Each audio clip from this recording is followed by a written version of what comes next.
Since I was a little girl, I always had this big passion for arts. I loved coloring, drawing, painting, designing clothes just like every little girl did at that time, and making DIY projects with my grandma and mom. As I started growing up, I realized that this wasn't just a hobby, but it was something that I wanted to do for a living. So I decided I was going to study design. I was just 9 years old by that time, and I was 110% sure that this is what I wanted to do with my life. However, as time passed by, I started looking more into the career and listening to other people's opinion, and basically all what they had to say was that if I wanted to be successful, I needed to have a degree with something that wasn't as useless as design. I was very disappointed, so I said I wasn't going to study design anymore and started looking for more paths. But just a little ago, I had this very important conversation with my parents about my future, and they said I shouldn't let all those negative comments get into my head, because if I love doing design, and if I believe I'm going to be able to be successful with design, I can do it. So I took all those negative thoughts out of my head and wrote in my bucket list, be a successful designer. It is obviously not checked yet, but I believe if I go step by step with a very positive attitude, I'm going to be able to accomplish my big goal. My name is Laura Salazar, I'm 18 years old, I'm a senior at Santa Francisca Romana School in Bogota, Colombia, and I do believe nothing is impossible. Last year, I had the chance to work in a school project which its main topic was positive thinking. I read some books to understand how the human being worked when all you had inside your head were positive thoughts.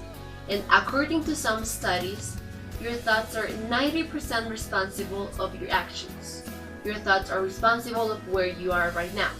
Hence, if you want to be the CEO of a big company, you can make it happen if you believe you can. For some people, it might be very difficult to keep always positive when the outcomes aren't as expected. And that's normal. We all are humans, and feelings such as fear and stress are very common in our daily life. The clue is not to let those feelings control you, because when you let them control you, your brain closes off and it just focuses on the negative stuff. But when you're focused on the positive stuff and the positive outcomes, you can see plenty of possibilities. There's this quote that says actions speak louder than words. So probably what I've been saying up to now doesn't really make any sense to you, as I haven't given you any real proof. So I'm going to tell you some really specific examples of people who were surrounded by the word impossible and surrounded by negativism due to all the negative comments they were receiving and all the failures they had to pass through. But why am I going to tell you about them? Because they never gave up. Henry Ford.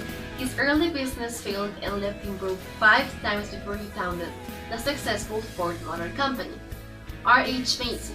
Macy created 7 failed businesses before succeeding with his store in New York City. Walt Disney. He was fired by a newspaper editor because apparently he lacked imagination and he didn't have good ideas. Thomas Edison. His teacher said he was too stupid to learn, yet he created the light bulb. Oprah Winfrey. They told her she was too unfit for TV. And the Beatles? They were told their sound was bad and that the guitar music was on their way out. But who doesn't like the Beatles now? You're not convinced yet? Okay, I have the perfect example. You. Stop for a minute and ask yourself, how did I get here? You are where you are right now because you once had the big goal to be here. And you made it happen because you kept positive even though you fell down sometimes. You kept perseverant and passionate about your dreams. You accomplished it. You made the impossible possible. I think right now you could be passing through something similar but with a bigger goal. And you might be thinking, this is impossible, I can't do this, definitely I can do this. But have in mind that the struggle you're passing through right now was probably similar to the one you were passing years ago while you were trying to accomplish your goal. So just erase all your negative thoughts of your head and believe you can do it, because I'm sure you can.